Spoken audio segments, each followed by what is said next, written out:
નમસ્કાર દર્શક મિત્રો, હું છું મહેશ ઠાકોર અને આપ જોઈ રહ્યા છો the times of Mahisagar news. નજર કરીએ આજના મહત્વના મહીસાગરના કડાણામાં નદીનાથ મહાદેવ પેરામિલિટરી અને હોદ્દેદારોની મીટિંગ યોજાઈ.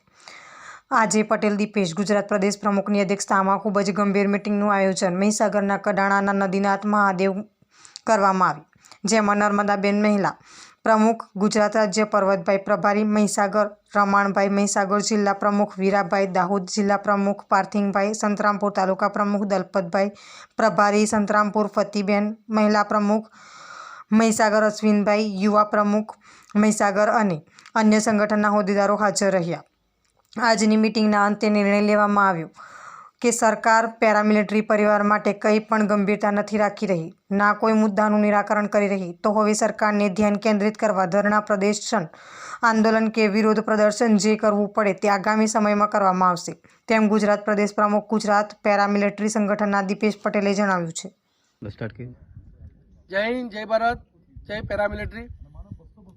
આજે અમારા મહીસાગર જિલ્લાના જિલ્લા પ્રમુખશ્રીઓ, હોદ્દેદારશ્રીઓની અગત્યની મિટિંગનું આયોજન કર્યું હતું. મિટિંગનો મુખ્ય ઉદ્દેશ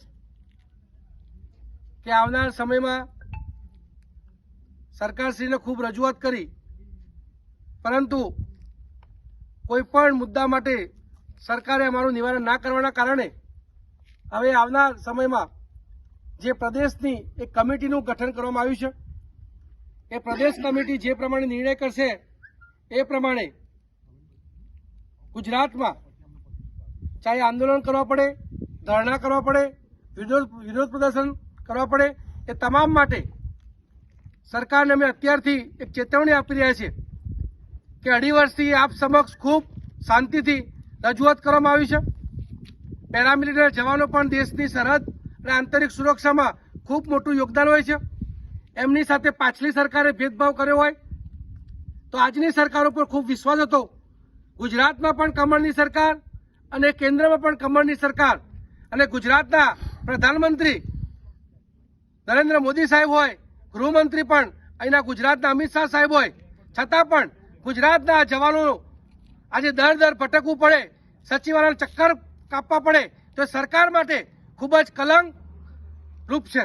તો સરકારને અમે વિનંતી કરીએ છીએ કે હજુ પણ સમય છે કે આ જવાનો જે દેશ માટે ખૂબ જ બરદાસ્ત છે, એમનામાં દેશની સીમાઓ પર 24 કલાક એમને દુશ્મનો સામે લડેલા છે, એટલે ખૂબ દમખમ હિંમતવાન આ ફોર્સ છે. પેરામિલિટરી જવાનોમાં ખૂબ જ હિંમત છે. તો એમની હિંમત અને એમની ધીરજની આપ કસોટી ના લેશો.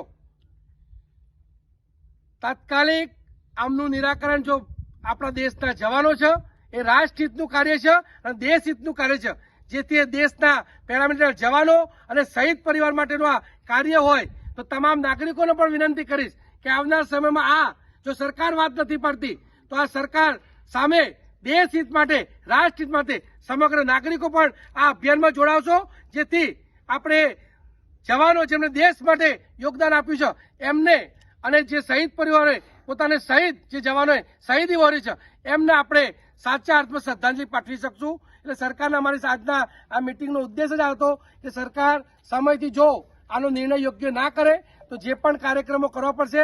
હવે આ પેરામિલિટરી, ગુજરાત પેરામિલિટરી અલગ અલગ જગ્યા હોય કે ગાંધીનગરમાં હોય, જ્યાં પણ હોય, ધરણા પ્રદર્શન, આંદોલન, વિરોધ કરશે. જય હિન્દ, જય ભારત. આપના વિસ્તારના પડે સમાચાર જોવા માટે અમારી channel the times of Mahisagar ન્યૂઝને લાઇક, શેર અને સબસ્ક્રાઇબ કરો.